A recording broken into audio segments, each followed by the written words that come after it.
There is a specific kind of grey that belongs only to Sunday afternoons.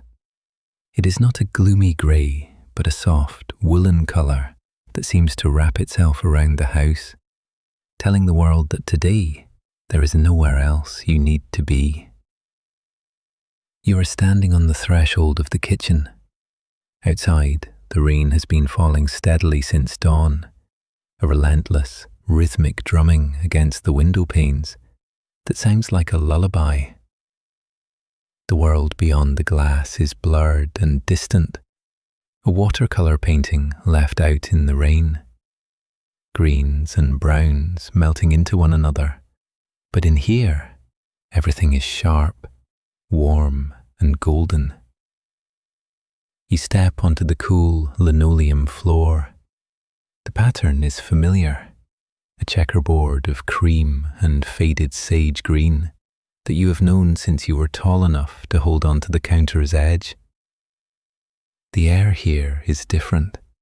It is thick and sweet, carrying the heavy, comforting weight of yeast and vanilla, of things that have been rising slowly in the warmth. At the centre of the room stands the table.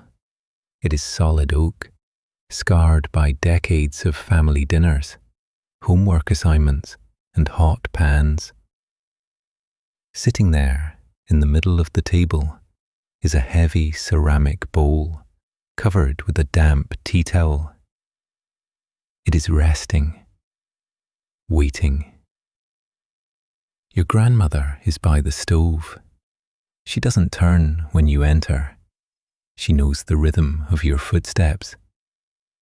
She's humming something low and tuneless, a vibration that seems to come from the house itself.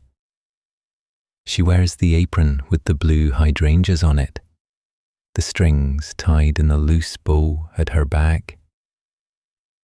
You pull out one of the wooden chairs. It scrapes softly against the floor, a sound that signals you are settling in.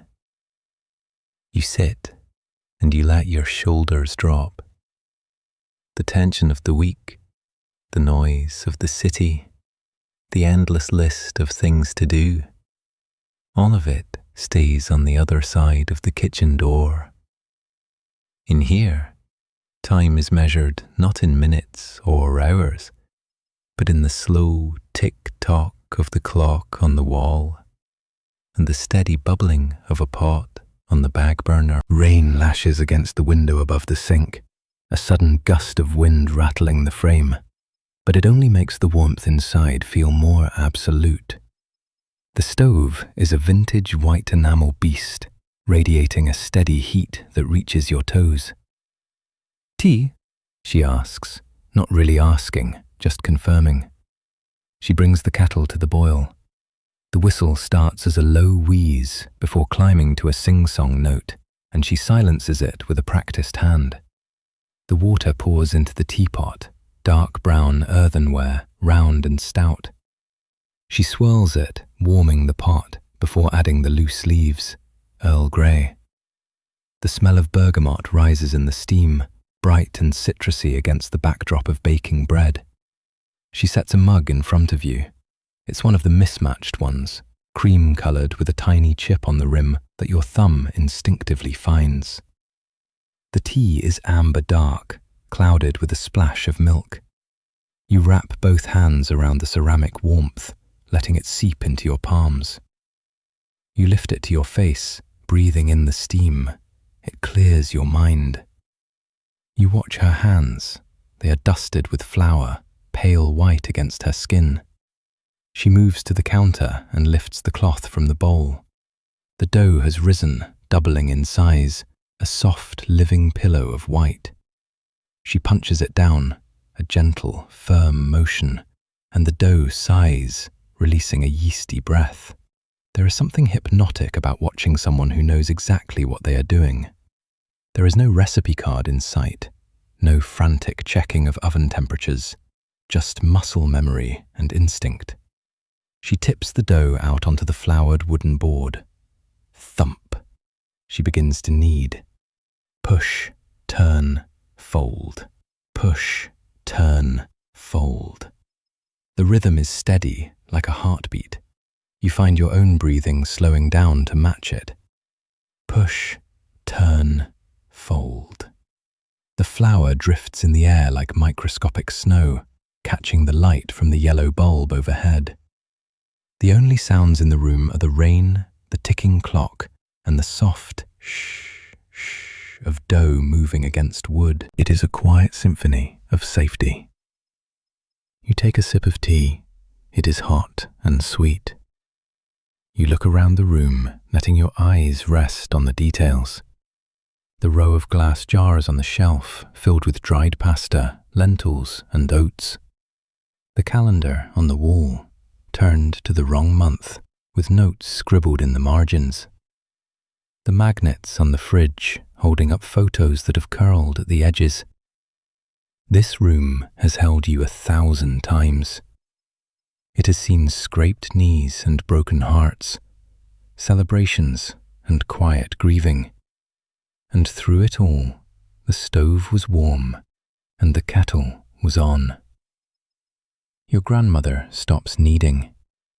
She shapes the dough into a round loaf, tucking the edges underneath until the top is smooth and taut. She places it onto a baking sheet, dusting it with just a little more flour. It looks like a moon, pale and cratered. She opens the oven door and a wave of intense, dry heat rolls out, smelling of toasted iron. She slides the tray in and closes the door with a solid clunk. Now there is nothing to do but wait. She wipes her hands on her apron and comes to sit opposite you. She wraps her hands around her own mug. You don't speak.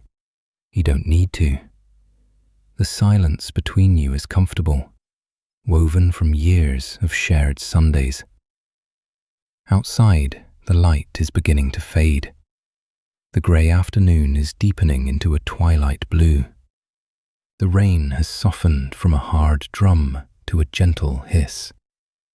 The shadows in the corners of the kitchen grow longer, softer. You feel a heaviness in your eyelids, the heat of the kitchen, the sound of the rain, the warm tea in your belly. It all acts as a heavy blanket. You rest your chin in your hand. Your gaze drifts to the oven window. Inside, the yellow light glows, watching over the rising bread. The smell changes now. The raw yeast smell is gone, replaced by the intoxicating aroma of baking bread.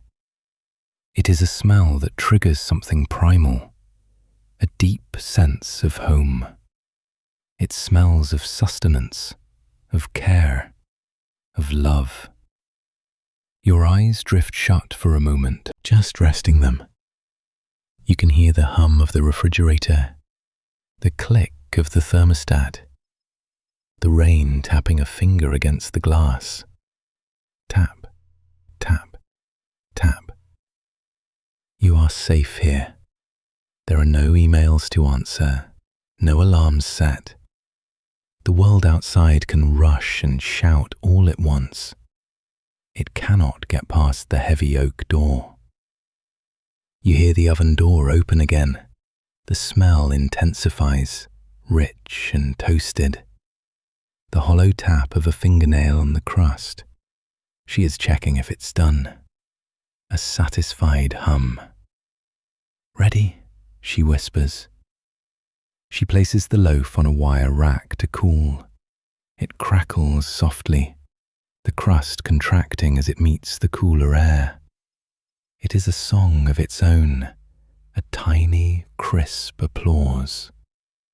She cuts a thick slice while it is still too hot.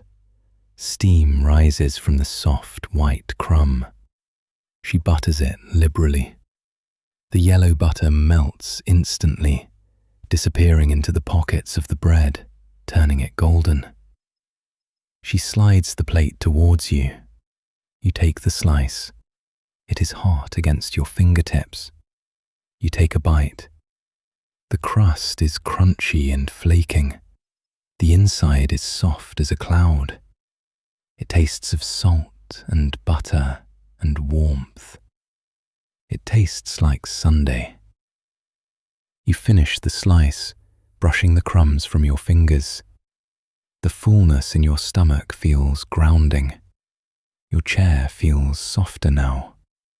The light in the room is dim, just the warm glow of the stove light and the lamp in the corner. You could fall asleep right here, with your head on the table, lulled by the rhythm of the house. Go on, she says softly, seeing your heavy eyes. Go rest. You stand up, your limbs feeling heavy and loose, like you are moving through water. You leave the kitchen, carrying the warmth with you like an ember in your chest. You walk down the hallway, the floorboards creaking familiarly under your feet. You find the living room. The sofa is deep and velvet, piled high with knitted blankets. You lie down, pulling a heavy afghan over your legs, then your chest, then up to your chin. It smells of lavender and old wool. From this distance, the sounds of the kitchen are muffled. The clink of a spoon, the running water. They are the sounds of someone else taking care of things so you don't have to. The rain continues to fall, wrapping the house in a cocoon of water and grey light.